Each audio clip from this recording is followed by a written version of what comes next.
My name is Riley Chen. I'm 23 years old, and 6 months ago, I discovered my parents had been taking photos of me while I slept, every single night, for years. I found hundreds of images on my dad's computer. Me sleeping, different angles, different nights, some from when I was a teenager, some from last week. When I confronted them, they had a reason that made me install a hidden camera in my room. What I saw on that footage 3 nights later made me grab my keys and run. I drove 6 hours straight, didn't stop, didn't look back. Because what my parents were doing every night while I slept wasn't just creepy, it was dangerous, and I'd been completely unaware. Stay with me. This story will make you check your bedroom for cameras tonight. I'm an only child. Grew up in suburban Ohio with my parents, Linda and James Chen, normal childhood. Good parents, maybe a little overprotective, but nothing alarming.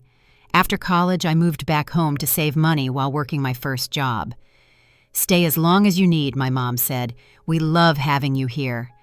I had my old bedroom, privacy, my own space. Everything seemed fine, until I started noticing small things. My bedroom door would be slightly open in the morning when I knew I'd closed it at night. Items on my nightstand would be moved, just slightly, like someone had been touching them. My sleep was getting worse. I'd wake up exhausted, like I hadn't slept at all. You're probably stressed from work, my dad said when I mentioned it, but it felt like more than stress.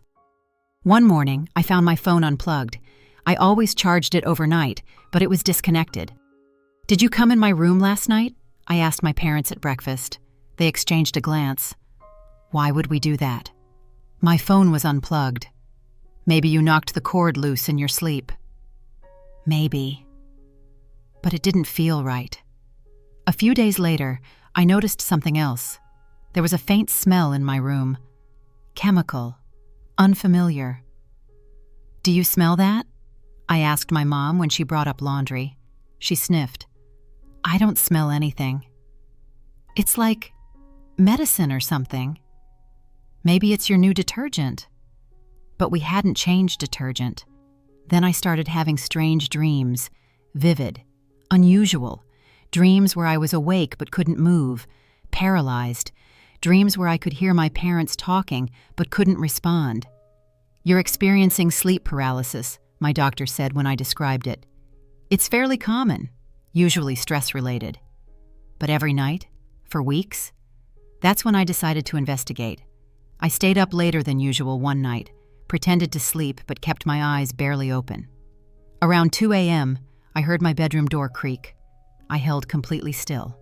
Footsteps, quiet, careful. Through my half-closed eyes, I saw a figure, my father, standing in my doorway.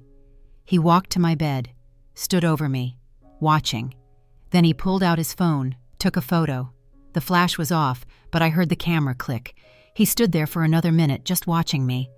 Then he left, closed the door gently. My heart was pounding. What the hell? The next morning, I acted normal, but I was freaking out inside.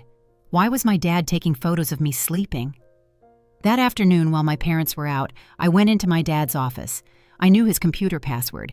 He'd used the same one for years. I logged in and started searching. Found a folder labeled Riley, Sleep Study. Sleep Study? I opened it. Hundreds of photos, all of me, sleeping. Different nights, different angles, time-stamped. Some from this month, some from years ago. Photos of me as a teenager. Photos from college breaks when I'd visit home. Photos from the past 6 months since I'd moved back. I felt sick. But there were also documents' notes, typed entries. Night 487, subject still unaware. No adverse reactions to increased dosage. Night 523, REM sleep achieved at 2:47 a.m., optimal time for secondary observations. Night 615, subject showing signs of dependency, reduce dosage gradually to avoid suspicion. What dosage? What subject? I kept reading. Medication administered via bedroom air freshener. Subject inhales throughout night. Air freshener. The chemical smell. They were drugging me. Every night, making me sleep deeper than normal. But why? I scrolled through more files, found videos, video files from a camera angle that showed my entire bed. They had a camera in my room. I clicked on the most recent video. It showed me sleeping, but that wasn't the disturbing part.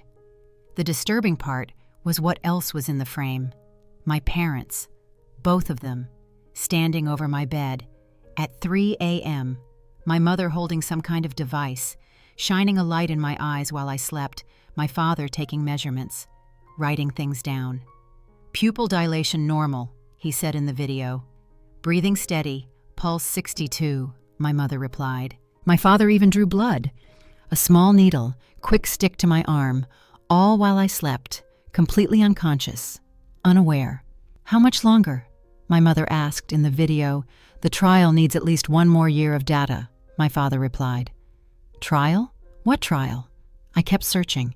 Found a document titled Research Proposal, Sleep State Monitoring. I opened it. It was a research paper, co-authored by my parents, about a drug they'd developed, a drug that induced deep, controlled sleep while keeping subjects' vital functions optimal. Potential applications include surgery, trauma treatment, and controlled rest for medical patients. They were testing an experimental sleep drug on me, their own daughter, without my knowledge, without my consent, for years.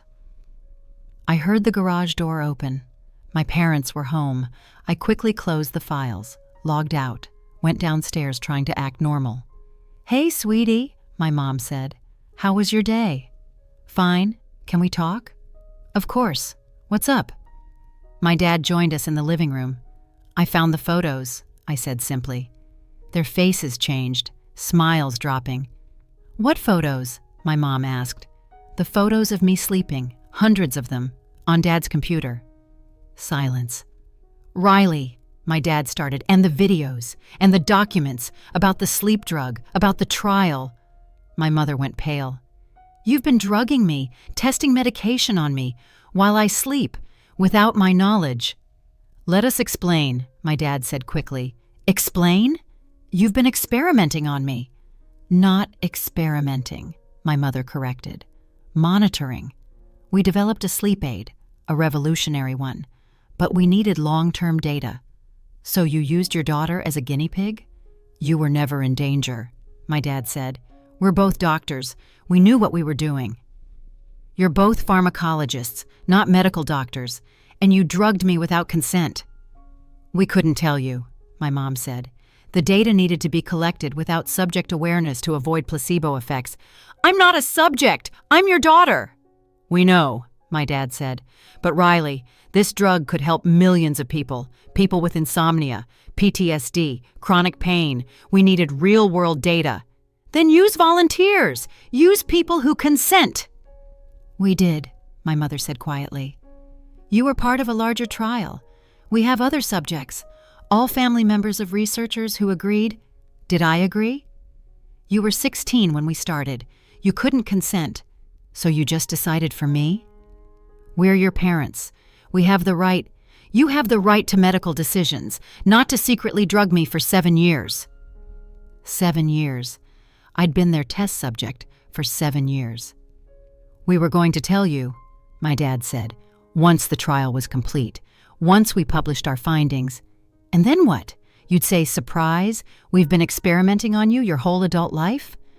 We thought you'd understand. We thought you'd be proud. Proud? You violated my body, my autonomy, my trust. Riley, please calm down. Don't tell me to calm down. I grabbed my phone, started recording.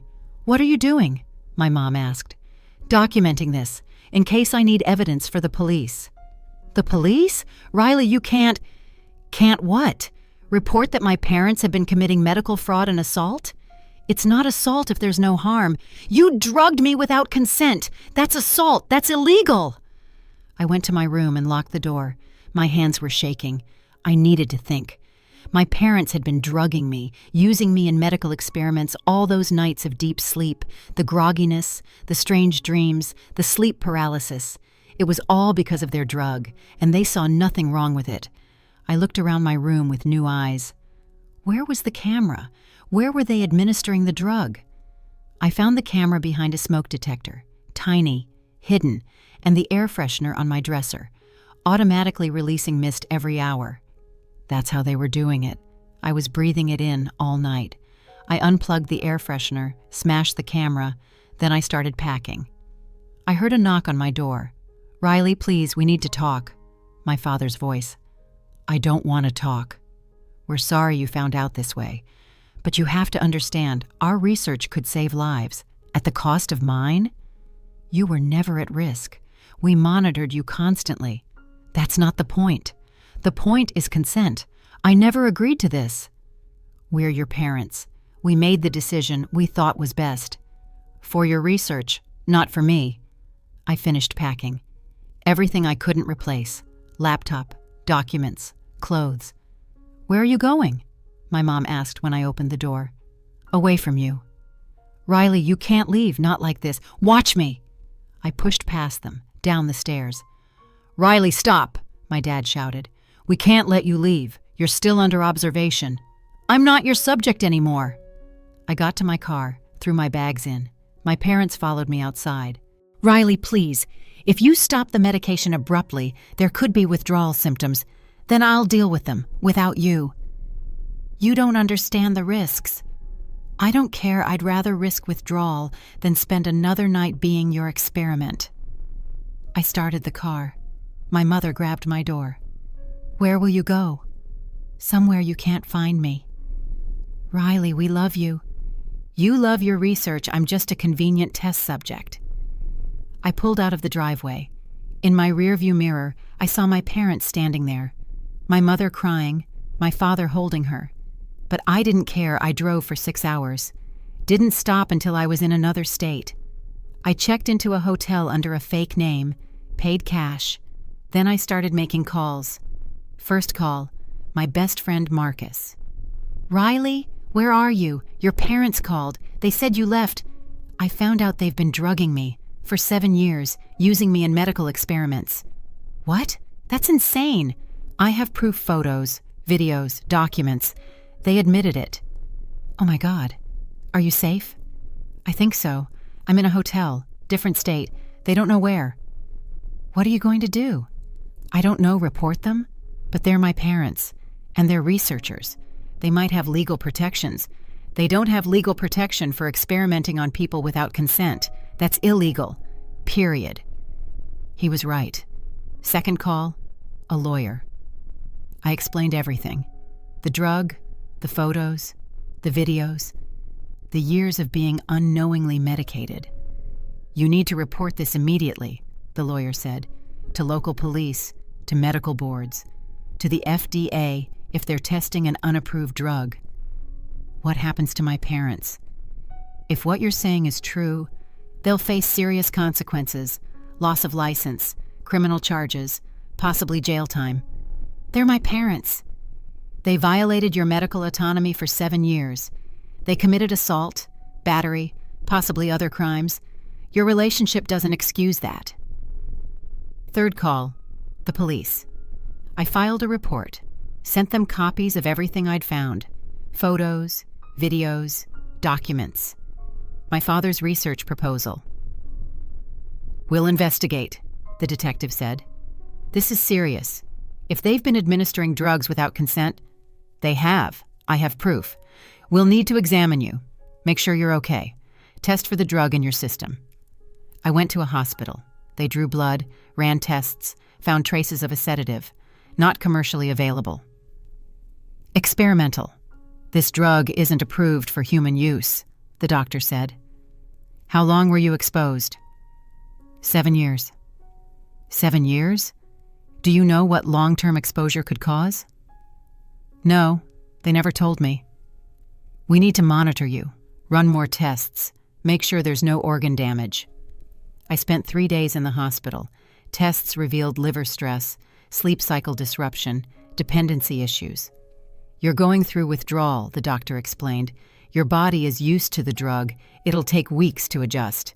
I had insomnia, anxiety, shakes, all because my parents had chemically altered my sleep for years. The investigation moved quickly. Police searched my parents' house, found the equipment, the drugs, the research documents. They also found records of other subjects. My cousin, a family friend's daughter, others, all unknowingly drugged and monitored, all by trusted family members who happened to be pharmacologists. My parents were arrested, charged with assault, battery, fraud, and unauthorized medical testing. The university they worked for fired them immediately. The medical board revoked their licenses. Their research was discredited and destroyed. "We were trying to help people," my mother said at their hearing. "Our drug could have changed medicine." "You violated every ethical standard," the judge replied. "You used your own daughter as a test subject, without consent. That's not research. That's abuse." They were sentenced to 3 years in prison, plus probation, plus community service. I didn't attend the sentencing. I couldn't look at them. People ask me, "How do you feel?" I don't know. Betrayed, angry, confused. They were my parents.